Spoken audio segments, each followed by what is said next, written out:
Lagos, the burning heart of Africa. The sun turned the sky into fire, painting the clouds in hues of orange and crimson. Dust rose with every step, clinging to sweating faces and tired feet. The cries of market women, the bleating of goats, the roaring of impatient buses, all collided into a symphony of survival. And in the middle of this chaos stood a girl, Zuri. Her name meant beautiful in Swahili. Yet life had stripped her of every beauty except the resilience in her eyes. She clutched her thin arms against her chest, watching people rush past as if she were invisible. Am I really here? She wondered. Does anyone see me? Or am I only a shadow? But even shadows dream, and in Zuri's heart, a spark still refused to die. Abeni. In Yoruba, it meant born for us. Once her name had carried joy and celebration. Now, it was a tragic echo of what had been lost. She sat by the gutter, her skirt torn, her bare feet blackened by dust. Her fingers traced invisible shapes in the dirt, circles and spirals only she could understand. Her lips moved, whispering songs from another world, her smile hollow, her eyes empty. To others, she was mad. To Zuri, she was Mama, the only anchor in a world that wanted to drown her. Mama, Zuri whispered, kneeling beside her. Do you still know me?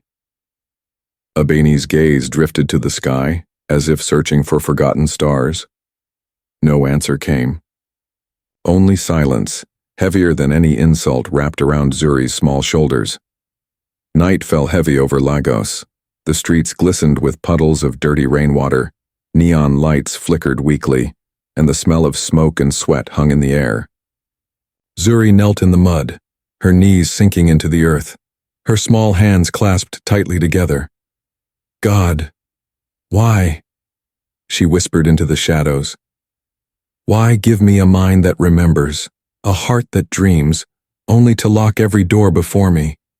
The distant horns of buses answered, echoing through the darkness like mocking laughter. Tears threatened, but she bit them back. If you hear me, show me a sign, even a small one. But silence was the only reply, heavy and endless. She lifted her gaze to the sky, where countless stars burned against the African night. The city noise dimmed for a heartbeat, and in that brief silence she whispered, one day, just one day. Her words floated upward, fragile yet fierce, etching themselves onto the heavens. Did the stars hear her? Did the universe care for the prayer of a forgotten child? Zuri didn't know, but she believed that whispers, once released to the sky, never truly die. The market bustled, streets overflowed, and yet Zuri was unseen. She sat against a broken wall, her dress tattered, her eyes too old for her years. People walked past, their eyes sliding over her as if she were air. To them, she was not a child, not even a human, just a shadow cluttering the street. Invisible. She hugged her knees and asked herself, if I disappear tonight, will anyone notice? Will anyone care? The answer echoed in the silence around her. No one. Abeni, once beautiful, now haunted, stood by a puddle. She screamed at her own reflection, hurling stones at shadows that only she could see. Children laughed from a distance, mocking her madness. Adults shook their heads and walked away. But Zuri watched silently. To the world, Abeni was insane. To Zuri, she was still Mama. Her heart ached with every scream, yet she whispered to herself, one day, maybe she will return to me. Maybe Mama will smile again. Mama, who is my father? Zuri asked once, her voice trembling with hope. Abeni's empty eyes stared past her, lost in another world. Finally, with a hollow whisper, she answered, the rain, maybe the rain. And with those words, a fragile dream died inside Zuri's heart. She pressed her lips together, fighting tears. To grow without a name, without a history, was she truly anyone at all? The question echoed endlessly inside her small soul. At night, their home was nothing but a broken kiosk in the open sky. Their mattress, a piece of crushed cardboard flattened by years of use. Their blanket, silence heavy as stone. Their ceiling, the mercy of stars that blinked coldly above. Zuri curled against her mother, listening to the sounds of Lagos, the barking of stray dogs, the buzzing of mosquitoes, the distant honk of restless buses. She closed her eyes and thought, "Is this all life will ever be?" And yet in that silence she promised herself, "No, this is not the end. One day I will sleep in a bed that is mine." Every morning began the same. Abeni woke with a scream, clawing at invisible demons, her voice echoing through the broken alleys. Zuri, only 12, became her mother's protector. She threw her small arms around Abeni, whispering desperately, "It's me, Mama, it's me. Don't be afraid." The cries pierced her heart, but she held on tighter. Around them, people shook their heads. "Cursed family," they muttered. Zuri shut her eyes. "If she has no one else, then I will be everything. Her shield, her daughter, her hope." Abeni begged by the roadside, her voice broken, her hands trembling as they reached for passing strangers. Sometimes a coin fell into the rusty tin. More often, insults fell heavier than coins ever could. Zuri sat beside her, eyes down, hearing every cruel word. "Daughter of madness, gutter girl." The words burned, but she stayed. Because where else could she go? Beside her mother was the only place she belonged, even if the world despised them both. And in those darkest moments, Zuri whispered only to herself, her lips trembling but firm, one day I will escape." They were not just words, they were her weapon, her rebellion against fate. With each whisper, she built a shield around her heart. People could call her cursed, broken, worthless, but her whisper promised otherwise.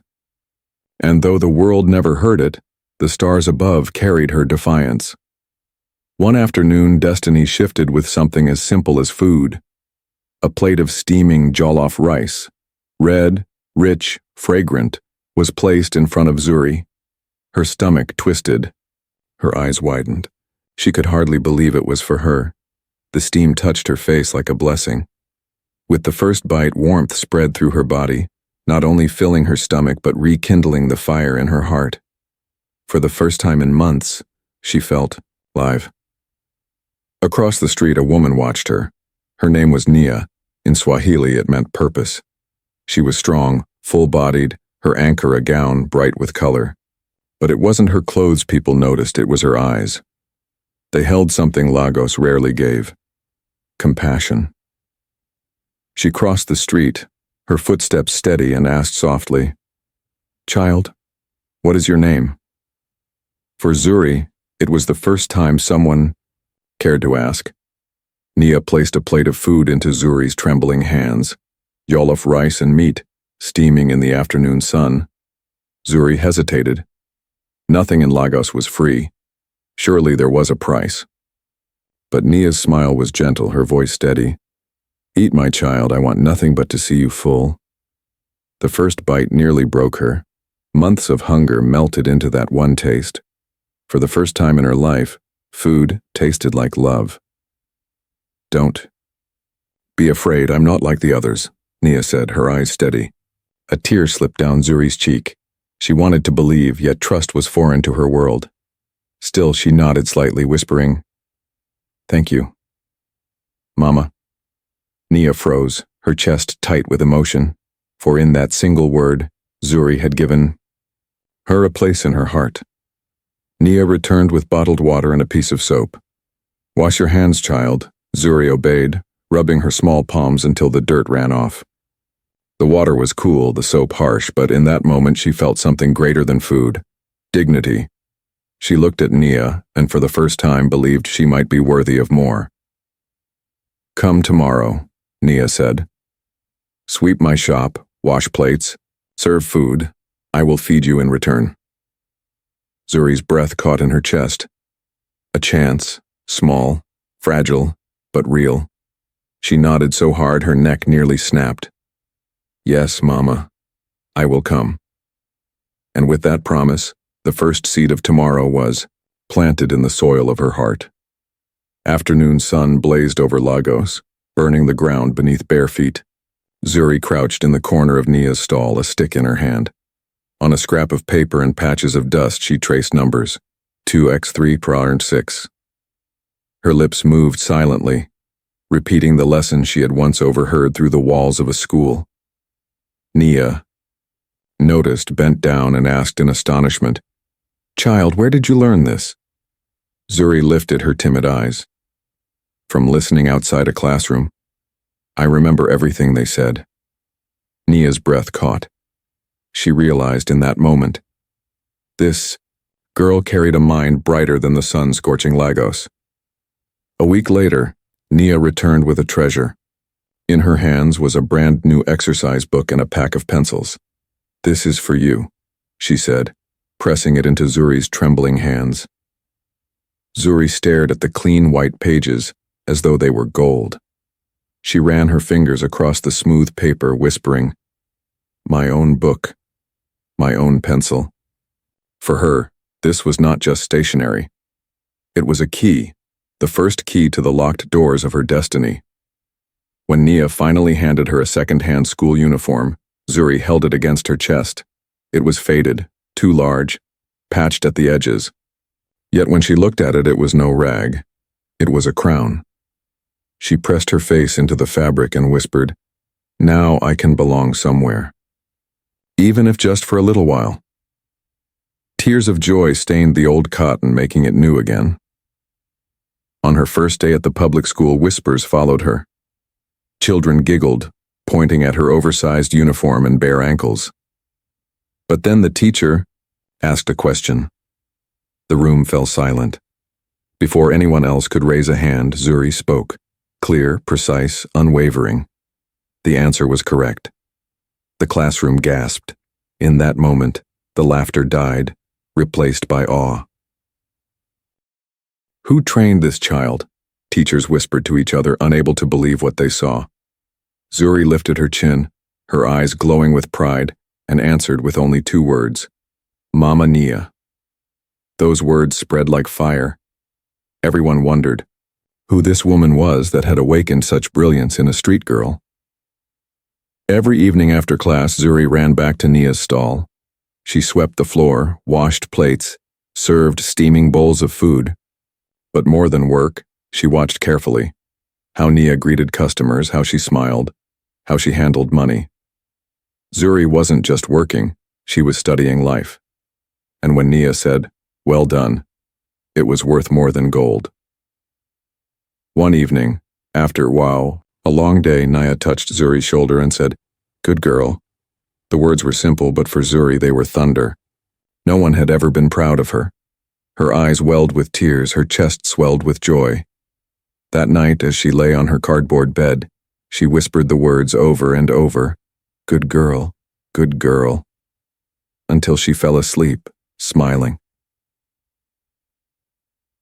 One night, Nia came home holding a white envelope, her hands trembling. Tears filled her eyes. "After 7 years, my visa has come. England. I am leaving." Zuri's heart stopped.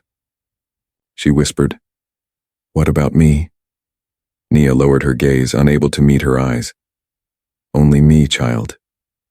Only me." The world tilted. For Zuri, it was as if the ground had been pulled from under her feet. In the final days, Zuri clung to Nia's side, her eyes begging her to stay. But Nia packed her bags in silence. On the morning of her departure, Zuri whispered, "Don't forget me." Nia kissed her forehead once. "I won't." Yet the kiss felt like goodbye carved in stone. When Nia left, the world grew colder than Zuri had ever known. 3 weeks later, Nia was gone. Zuri waited by the school gates from dawn until dusk. She counted footsteps, watched the road, prayed for the sight of her guardian's smile. But the gate stayed empty. The sun set, the shadows grew long, and still Nia did not return. In that moment, another door closed forever, and in Zuri's chest, hope cracked like glass. The headmistress's eyes were cold, her voice sharp as broken glass. No fees, no school. The heavy iron gate clanged shut, echoing like thunder in Zuri's chest. She stood frozen, clutching her notebook as if it were her last breath. Children filed past her, their laughter sharp against her silence. She pressed her lips together, whispering to herself, "Don't cry. Not here. Not in front of them." But her tears fell anyway into the dust that swallowed dreams. She waited until the sky burned orange with sunset. One by one, children leapt into the arms of their parents, their laughter carried by the evening breeze. Zuri remained by the gate, her stomach hollow, her hope thinner than paper. The street grew dark, but she would not move. Maybe she will come, she told herself, but no one came. And in the sea of Lagos, she was once more utterly alone. She searched for her old corners, the places she once called home. The kiosk now belonged to a drunk who cursed and raised a belt at her. The bakery corner was filled with boys sniffing glue, their eyes wild, their laughter cruel. Even her hiding places had been stolen. Zuri's world shrank until there was no corner left for her. That night she found her mother again. Benny sat by the gutter cradling a dead pigeon, trying to feed it soaked Gary as if it were alive. Zuri's breath caught. Her mother's madness was no longer just strange, it was unbearable. She knelt beside her, whispering, "Mama, it's me. Come with me, please." But the woman's eyes were lost in another world, unreachable. She tried to embrace her mother, but Benny hissed like a wild cat and slapped her across the face. Blood trickled from Zuri's lip. For a moment her heart screamed, "Why? Why even my own mother?" But she did not run. She sat back down beside her, wiping the blood with her sleeve, whispering, "If the world rejects me, I will not reject her. She is still my mother." That night, Benny laughed and sang to a stone. She rocked like a baby. Zuri lay beside her on the pavement, her eyes wide open, staring at the endless stars. "God, why me? Why this life?" she whispered. But the sky gave no answer. Only mosquitoes buzzed, only the city howled, and yet she kept whispering as if the silence might one day break. The next morning, she returned to the school gate. Her uniform was torn, her notebook clutched desperately in her hands. "Please," she begged the headmistress, "let me just sit at the back. I won't disturb anyone." But the woman's face twisted in disdain. "This is no charity. Leave." The words cut deeper than any slap. Zuri staggered back, her heart bleeding invisibly. She pressed her face into her notebook. Tears streamed down, soaking the pages until the ink bled. Letters dissolved into shapeless stains. Her dreams, once so sharp, blurred into nothing. She whispered through sobs, "Don't take this from me too." But the paper was already ruined, the words lost forever. She hugged her notebook tight against her chest as laughter rang from inside the school. Each laugh felt like a knife carving her deeper. "Why them and not me?" she asked the wind, her voice breaking. But the wind gave no answer, only carried the sound of her pain across the streets of Lagos. She returned to Nia's old stall, desperate for comfort. But a new woman stood there, arms crossed, eyes sharp. "Out!" she barked. Zuri froze. The stall that had once smelled of food and kindness now reeked of rejection. Even her sanctuary was gone. She turned away slowly, the emptiness inside, her heavier than hunger. She looked down at her feet, her last pair of sandals worn thin, the straps nearly breaking. Hunger growled louder than pride. With trembling hands, she sold them for 300 naira, bread and water in exchange for her only shield against the burning streets. Barefoot again, her skin met the merciless ground. Yet she whispered, "Better my feet bleed than my mother starve." One night the skies opened and Lagos drowned in rain. Zuri huddled beneath a tin sheet, clutching her notebook like a treasure chest. but water seeped through, ink bleeding into rivers of blue and black. Words disappeared, lessons erased. She stared at the ruined pages, her voice breaking. Not this too. God, not this too. Her last possession dissolved into nothing, leaving her with only memory. She searched for a dry corner, but shadows lurked everywhere. A group of boys no older than her lit matches and sniffed glue, their eyes glassy with madness. One waved her over. Come, forget your hunger.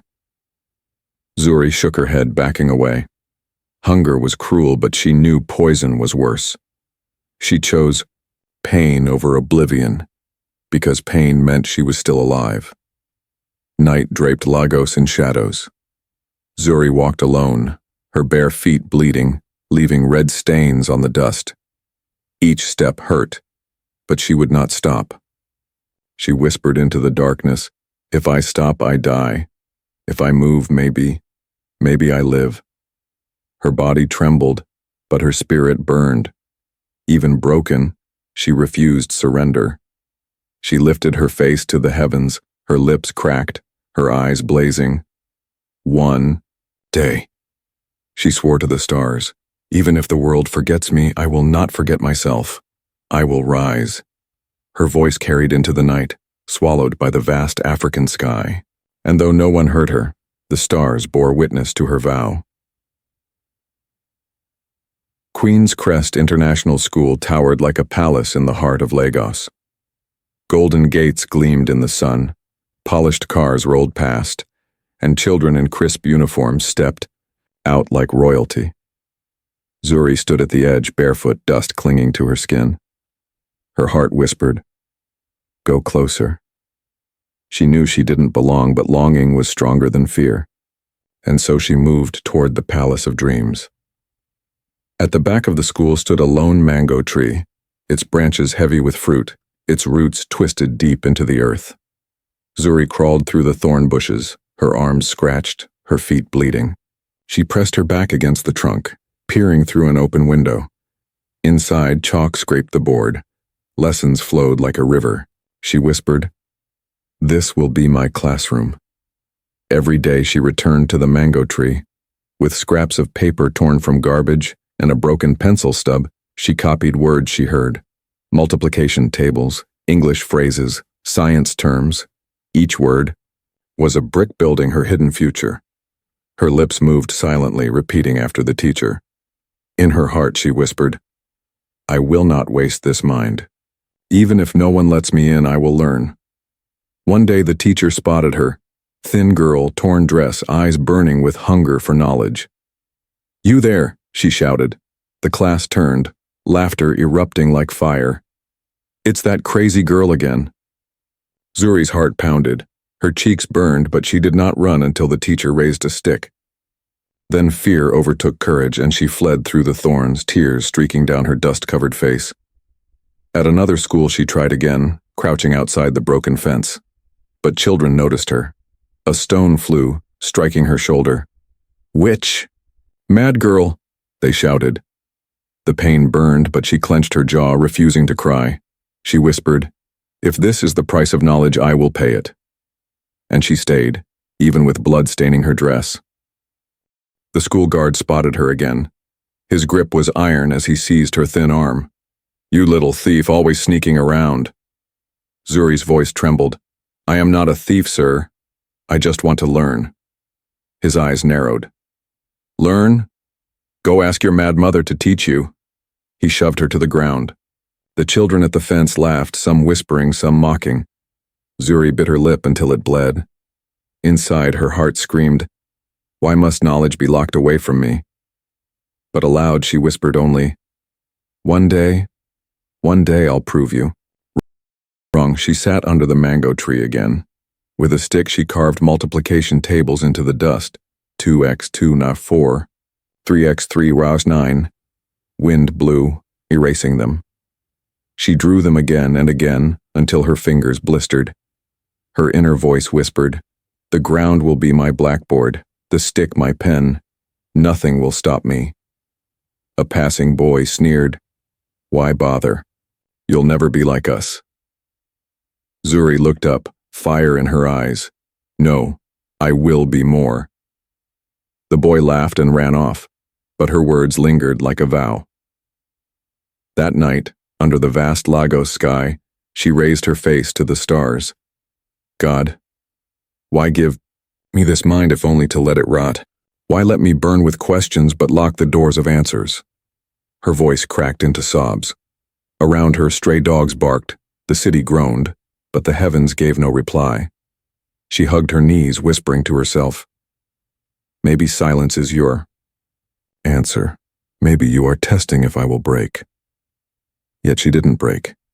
She simply wept, but her tears carried strength. She balanced a rusty tray of water sachets on her head. Don't break any or you pay, Mama Doris had warned. The streets were merciless. Buses nearly crushed her. Grown women shoved her aside. Small mad girl, boys mocked, stealing her customers. Sweat poured, her legs trembled, her lips cracked. Yet each sale she whispered to herself, 5 naira closer to bread. 5 naira closer to survival. Her body screamed for rest, but her spirit whispered, move or die. A kind man pressed 200 naira into her tray. Her eyes widened, enough for food and soap. But before her heart could settle, a teenage boy darted by, snatched the bill, and vanished. Thief, please, she cried, chasing. The crowd ignored her. Her legs gave way and she fell to her knees, dust rising around her sobs. Why, always why me? She wept. People passed, their faces blank, only the dust listened.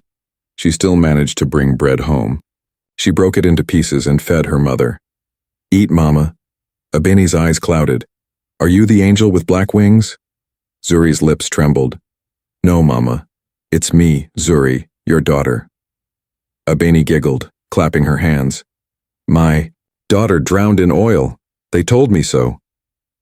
Zuri swallowed her tears, whispering, even if you don't know me, I will never leave you. One night she found a shard of mirror in the gutter.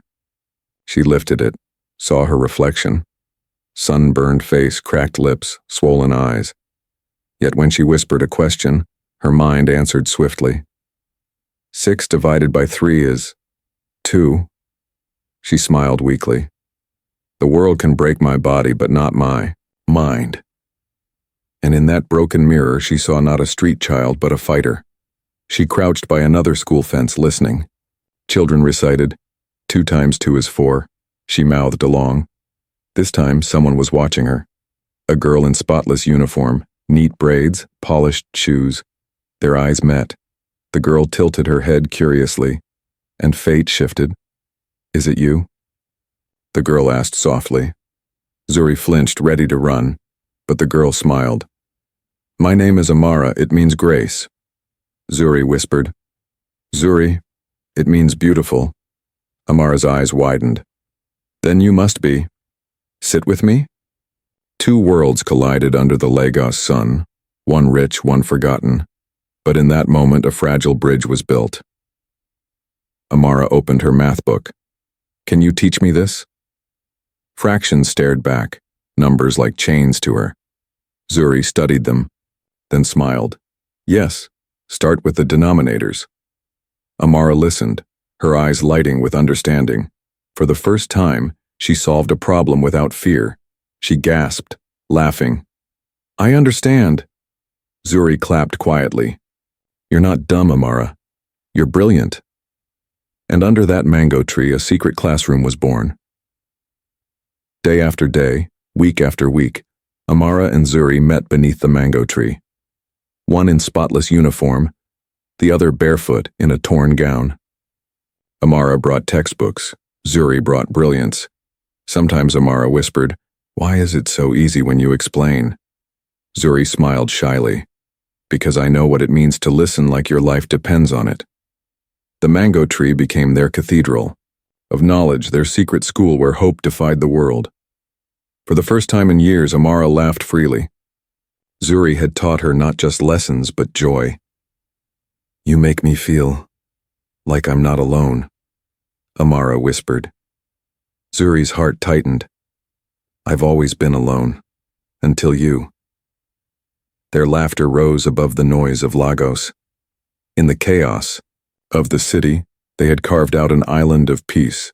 2 girls, 2 souls, bound by something deeper than friendship. Amara often came with small gifts, a hairbrush, a blue notebook, a pair of slippers. "Why do you give me these?" Zuri asked, afraid to accept. Amara smiled. "Because you give me something greater. You give me courage." In return, Zuri told stories of stars falling in love with children, of rain that healed broken mothers. Amara listened with wide eyes. "Your words are magic," she whispered.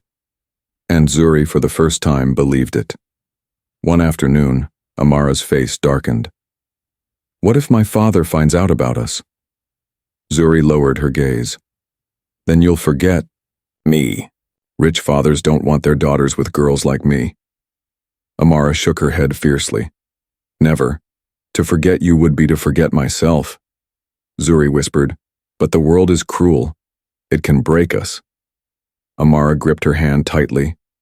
"Then let the world break. We will not." In the blue notebook Amara had given, the first page held a simple drawing, 2 stick girls holding hands under a mango tree. One wore a school uniform, the other stood barefoot, but both were smiling. Zuri pressed the page to her chest.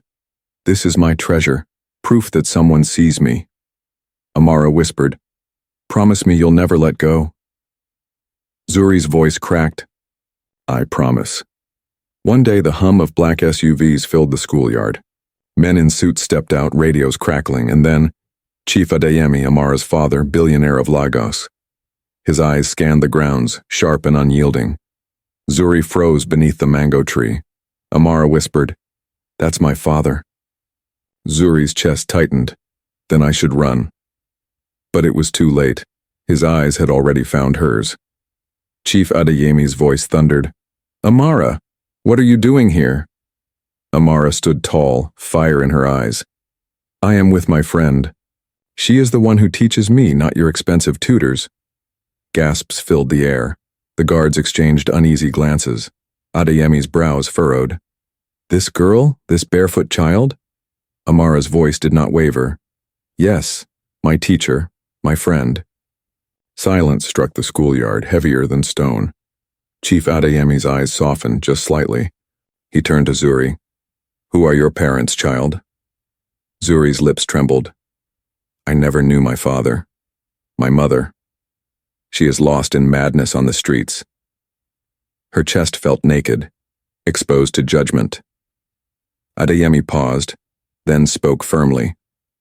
"Take me to her." And so the convoy drove deep into Lagos's darkest alleys until they found Abini, laughing, talking to pigeons, her eyes empty. For the first time, the powerful man's heart trembled. A decision was made. Chief Adeyemi knelt before Zuri, something he hadn't done for anyone in years. He placed a steady hand on her trembling shoulder.